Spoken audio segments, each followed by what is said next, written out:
Hello there, very good afternoon to all our viewers and welcome. This is Lunchtime News. We are coming to you live and direct from Newsfirst studios here in Colombo. I'm Zola Outskoon. Let's start off with a look at our headlines for this afternoon.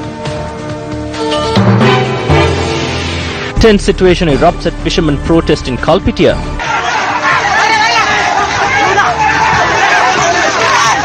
Putlam court orders for an immediate end to the protest. Enjoining order on the screening of Usavia Nihandai or silence in the courts lifted. Charging stations to be established across the island for electric cars. Clinton and Trump trade barbs at charity dinner.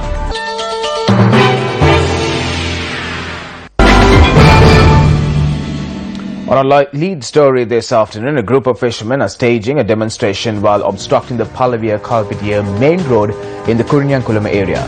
Police said that vehicular movement along the road has been brought to a halt.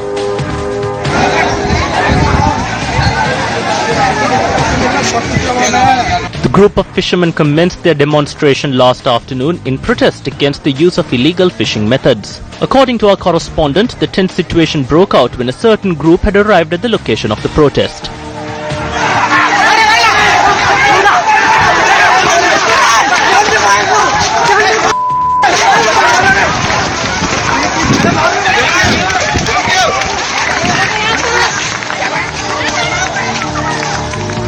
Our correspondent added that fishermen from several areas including Kandankulia, Kudava and Talavila are taking part in the protest. When contacted by News1st, the police said that the police special task force has been called in to control the situation.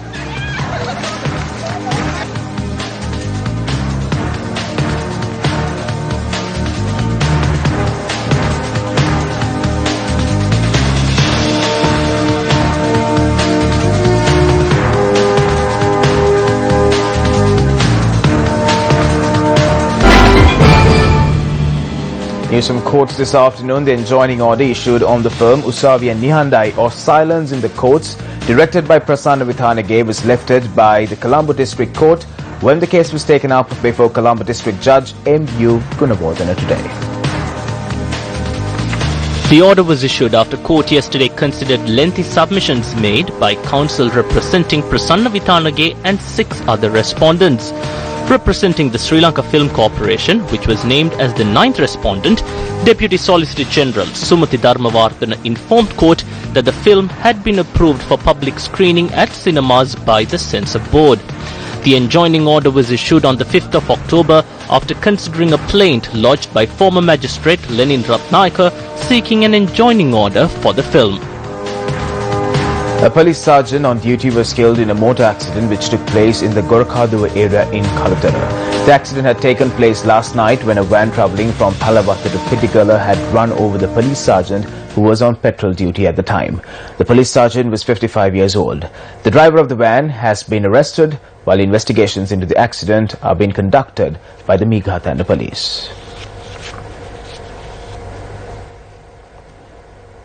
Meanwhile, on to a story that made it to the headlines. A charging station for electric cars was declared open at the Kalnithissa power plant yesterday under the auspices of the Minister of Power and Renewable Energy, Ranjit Siamalapitiya. Following the opening ceremony of the charging station, steps were taken by the Ceylon Electricity Board to introduce a post-paid card system at the station.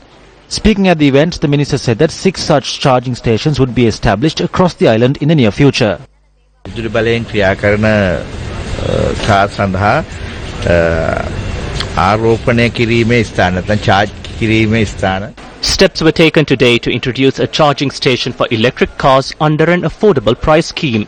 Now, once you obtain an e-card from the Ceylon Electricity Board, you can easily come here and charge your car and pay for it using an easy payment scheme. We have made the necessary arrangements for this. We have also introduced an affordable pricing scheme. We know that various prices exist in the market. In the future, we hope to introduce a similar price range for the private sector as well and increase the facilities available for the usage of electric cars. මේ විදුලි බලයෙන් ක්‍රියාත්මක කරන car වැඩිපුර භාවිතා කිරීමට අවශ්‍ය පහසුකම් සලසා දෙන්න. The Ministry of Power and Renewable Energy says that the first generator at the Noracholi coal power plant, which is currently inoperative, will be restored by Sunday. The ministry's media spokesperson Sulakshana Jayawardena said that the required repairs are being conducted expeditiously. The Noracholi coal power plant malfunctioned for the 26th time last Saturday due to a fault in its transmission system. The fault caused a loss of 1/6 of the total power generation from the national power grid, while the second generator, which also malfunctioned, was restored on Wednesday.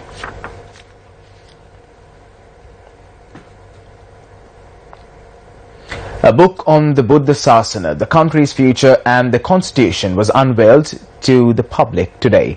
The book was authored by attorney at law Kanishka Vitarana. අපි විරුද්ධ ජාති ભેදවාදයට මම සිංහල කියනවා නම් ඔහු ජාතිවාදී. We are against racial divisions. If someone says he's a Sinhalese, he is a racist. If someone says he's a Tamil or Muslim, then he's a racist too. We should oppose anyone who proclaims that their race and language are superior. අන්න එතන විරුද්ධ විය යුත්තේ.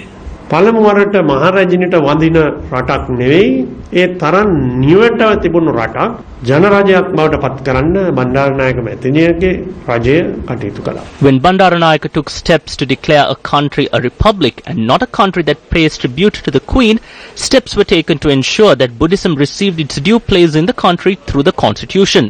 These constitutional guarantees were broad and encompassed many aspects. We need to ensure that the people forming the new constitution of the government are able to understand the depth and the magnitude of this constitutional guarantee. වර්තමාන රජයේ ව්‍යවස්ථාවක් හදන අයට ඉතා ඕනෑකමින් අපි මේ පොත්පිංච නිකුත් වෙන දවසේ සඳහන් කළ යුතුයි. Still in local news this afternoon, the Ceylon Teachers Services Union states that various factions have begun spreading rumours that the cooperative society of the education sector has become bankrupt. A group has been spreading false information that the money has disappeared and that we have used this money for other purposes. The demand for loans has increased dramatically. We issued a sum of 2.283 billion rupees in loans for the month of September. However, our monthly income was only 700 million. This is the situation. We have also received many loan applications for the month of October. So there will be a delay in members receiving money because they have to wait in the waiting list. They are using this situation to spread false rumours. We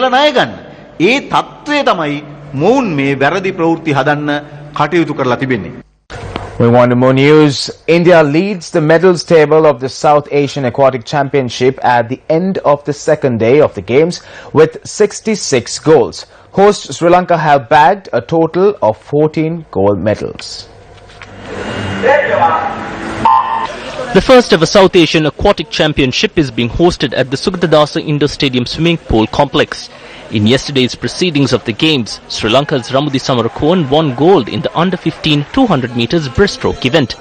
Kimiko Rahim clinched gold for Sri Lanka in the under-18 200 meter freestyle event. Kyle Abesinghe won gold in the under-18 200 meter freestyle event. Akalanka Piris claimed gold in the under-18 50 meter butterfly event. Matthew Abesinghe won gold in the over-18 100 meter butterfly event. Siblings Matthew and Kyle Abesinghe have clinched a total of 6 medals in the games for Sri Lanka.